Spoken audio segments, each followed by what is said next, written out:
Hello guys, my name is Anna and I'm from Ukraine, and I vlog daily to keep you updated on the real-life situation in my country during this awful war with Russia.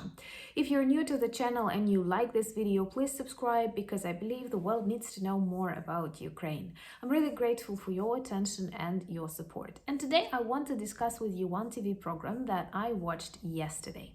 Honestly, I'm not a TV person and mainly I get my information from the internet, but yesterday after my mom watched TV and news, I saw another program and decided to continue watching it because it was dedicated to Russian prisoners of war who are now in Ukraine. And there were a couple of things that struck me and some ideas that I want to share with you. Well, first of all, these were interviews, and all Russian prisoners of war are treated according to the standards of Geneva Convention in Ukraine.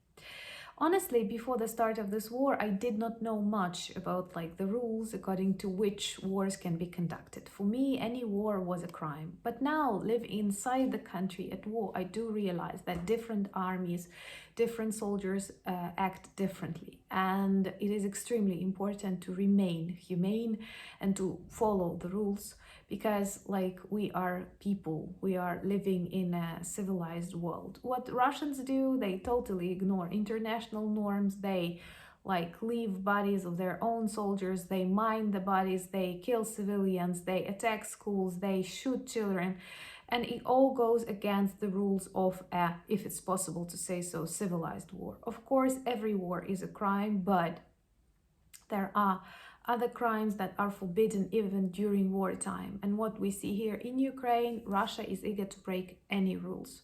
But Ukrainians are different, and with our daily activities, we prove that our dream is just to get back our territories, start rebuilding our country, get justice from Russia, reparations, but we are not going to torture or kill their soldiers. So these prisoners of war made me feel really depressed. I know it's totally okay for a person whose country suffers so much as Ukraine now because of Russian actions and of Russian society that nurtured Putin as their dictator.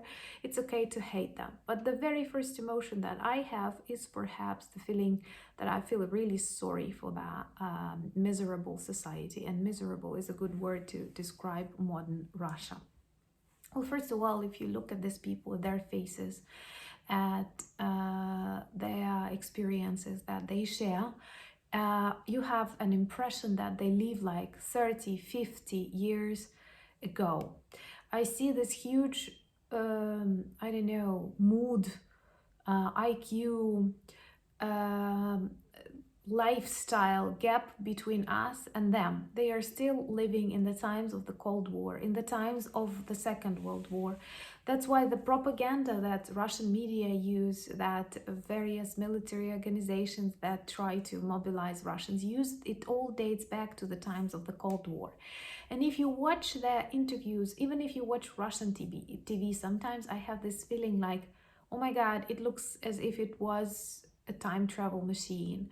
I was always actually surprised by that, why Russian concerts, Russian commercials before the war, even before 2014, they always looked outdated for me in Ukraine. And I see that somehow the time stands still and the enemies are just the same, and the narrative that they use, an argument that they use, just the same. Rotting West, hatred everywhere, and only sacred Ruski Mir is capable of saving the planet. So for me, it is like time travel. When you look even at their faces and their expressions, I don't know how can you explain that, but I do believe that among your friends or elsewhere you can get this feeling oh my God, this person lives 50 years ago. And it's not about style, it's about life consciousness, the speed or whatever of your life.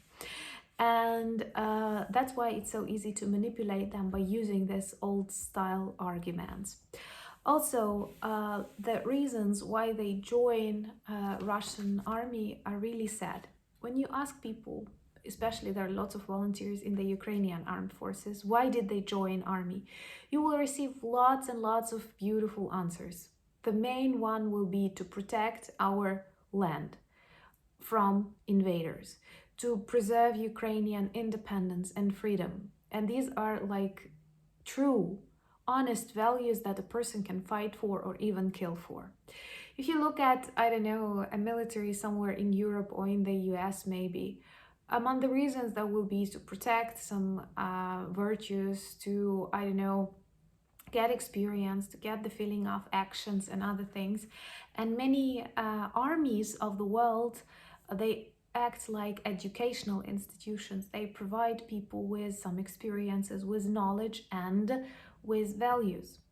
In Russia, it is country. People are extremely depressed. Many people are obsessed with alcohol, and that is a problem.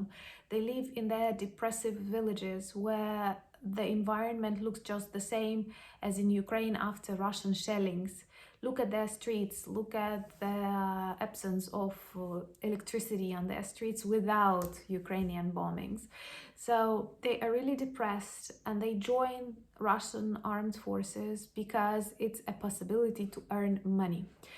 Of course, some people join army to earn the money, but it is not the majority all over the world. And that's why all these private armies are so dangerous, when they concentrate not on values, not on the protection of, I don't know, your borders, but just like on earning money because of killing people. And that is all about huge Russian army. It's about killing people, destroying infrastructure for money. And they are not able to explain what are they doing in Ukraine. And the main reasons that they provide when interviewed, that they wanted to earn money, they wanted to become richer. And lots of mobilization campaigns in Russia, they are concentrated on the idea that you can go to Ukraine and earn money.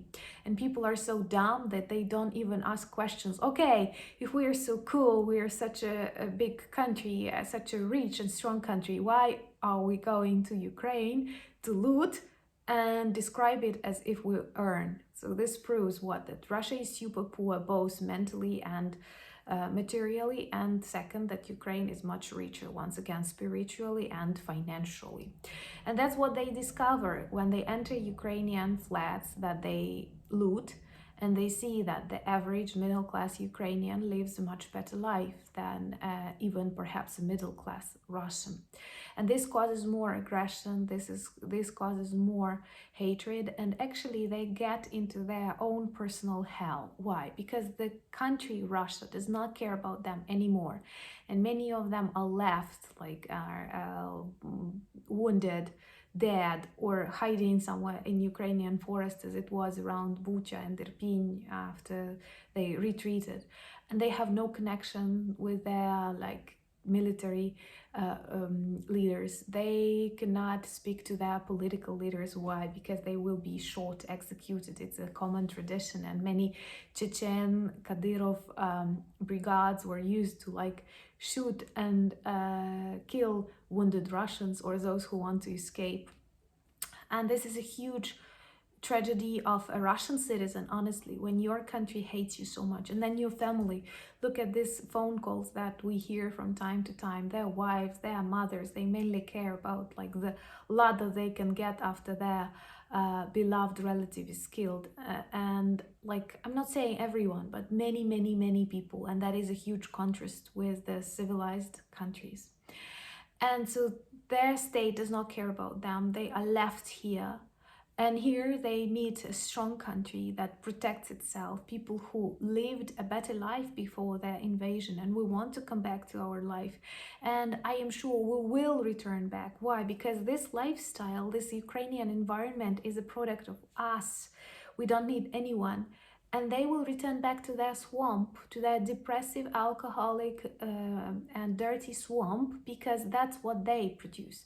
The only things they can do, they can invade, like in ancient time, this hordes did, and then return back, and then eat all what they looted, and, I don't know, throw away the leftovers and then try to find another country. That's why it is so important to stop Russia, to cause Putin's regime to fall, and then to work for decades with Russian society and new countries that are possibly that will possibly appear on the territory of present-day Russia, to work with them, to show them that the true resource of development is actually inside your society and in cooperation with other societies, but not in looting, raping, stealing, and eating all that, then go into a toilet and surrounding yourself with all that. I'm not saying these words, you know. So the only reason why they come here is the possibility to steal and loot. And then they ask questions: why are these Ukrainians that we need to liberate, that live such a poor life, in that are so close to this rotting West, why do they live better than we are?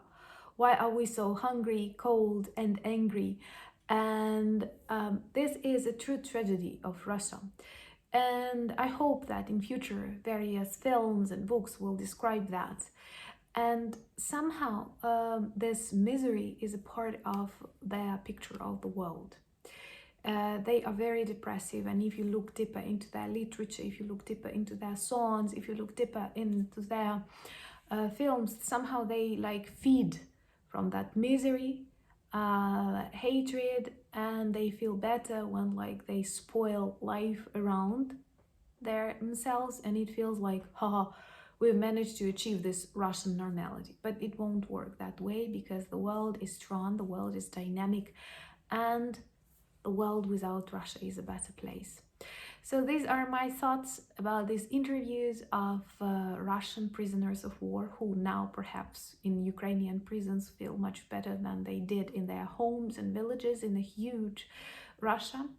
And I'm really proud of my country that we don't torture these people, we don't execute them, we interview them to show this gloom and doom reality of Russia. Thank you so much for your support. Thank you for your attention to my country. Thank you for buying me coffees and becoming my patrons, and thus helping our future bigger projects. And Slava Ukraini!